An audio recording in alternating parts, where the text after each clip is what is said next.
So my name is Cheryl Karthaus. I lived in Guelph about since 2008 actually, and actually used to work in the same building. I worked for a company that did research, and then I quit my job and decided that it was my calling to go back to school.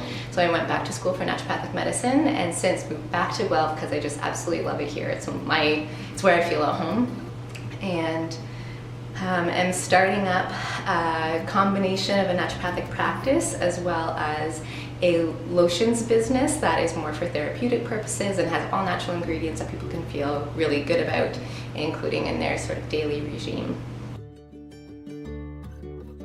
Absolutely not. It was kind of a stumbling upon, to be honest. I had no idea that I was going to be the naturopathic side of things. I kind of fell into, and the more I learned about it, the more I fell in love with it. And then I actually developed the product line as a fundraiser. So it was just supposed to be a very temporary thing, and it kind of hit off and kept going, and I just sort of ran with the opportunity, and now it's turning into a much bigger business than I thought. It's been definitely a process. I enjoy the flexibility of it. I get really excited about experimenting with things and following a dream and finding new ideas. I've had a lot of fun experimenting with the products themselves and looking into botanicals and what things I can use for different conditions, especially when I'm seeing patients or anything. They come up with things and I kind of get these little moments of, oh cool, I can totally make something for you. So that part's really, really fun. Sometimes it's hard to let go of and not stay up till 4 o'clock in the morning researching the logistics of what legal things I need to put on the labels and what font sizes needs to go there and all that kind of stuff. So the balance maybe is still leaving a little bit to be desired, but it's getting there. Just persevere. Just keep going, and if somebody gives you advice, try to take it and run in that direction. I went through a lot of really bad batches of creams and that kind of thing, and through loving encouragement in their own way, my friends and family were like, you can't sell this. So I, instead of just kind of be like, okay, well, whatever, I'm not gonna do it then. I was like, okay, kind of you need to be humbling in that respect and just kind of take their advice and keep going forward and let the failures or anything just slough off and keep running. I don't think so. To be honest, that's kind of the story of my life. A friend once told me I beat to the rhythm of my own drum, and I love that saying, and I think that people should really embody that and go with it. And no, I think the name of the product and that kind of thing, the design of it is probably the biggest, I guess, self-conscious hurdle that I've come into. But I think if people just have something, just go with it. It can always change in the future if it doesn't work out.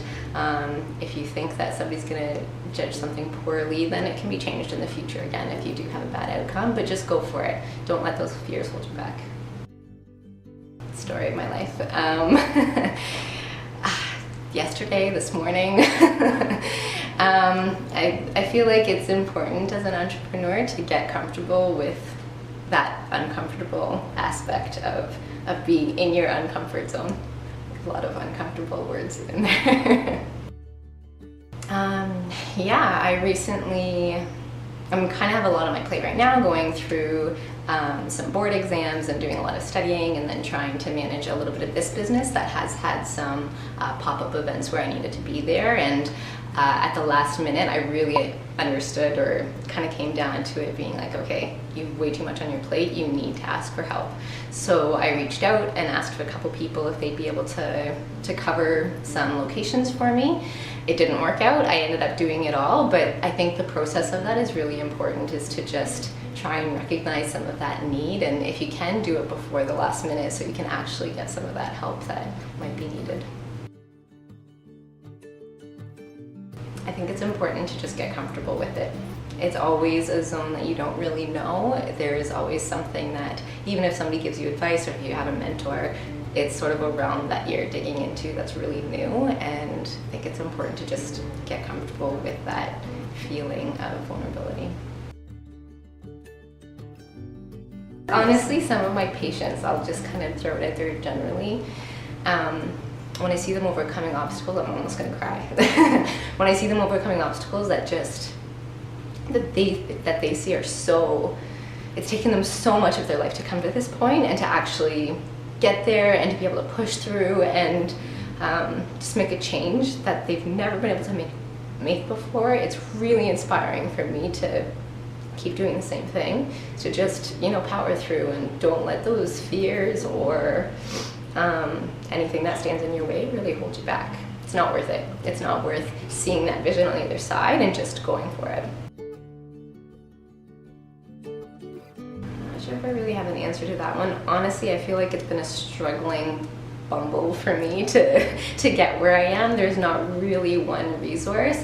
I think the biggest resources have been networking and talking to other people, and there's a couple of other women I know actually in the naturopathic program as well who are doing something, not the same thing as me, but they have some sort of product line, or they're doing something that's a little bit in the same entrepreneurial field, and they've been an amazing resource, especially for the legal stuff. I've been on the government website for hours on end trying to find out what all the legal requirements are sort of around that. So, the internet and just searching for any of your questions is a really good place to start.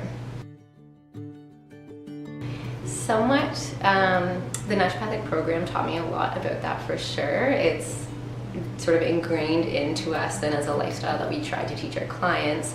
It's a balance that is easier said than done, always, but definitely is still a process that is becoming known to me, I guess. Yeah, I actually meditate a lot. I went to a silent meditation retreat for 10 days, and it totally was life-changing and really incredible. So I didn't think I would be a regular meditator, but definitely am in that way. And definitely to get out and do the physical activity that you need to do. I really love rock climbing. There's a little gym here at Guelph that I totally love, and sort of have our group of people that can always rely on to be there and encourage you through different things and that kind of thing. My partner has been a very big help in balancing relationships and work.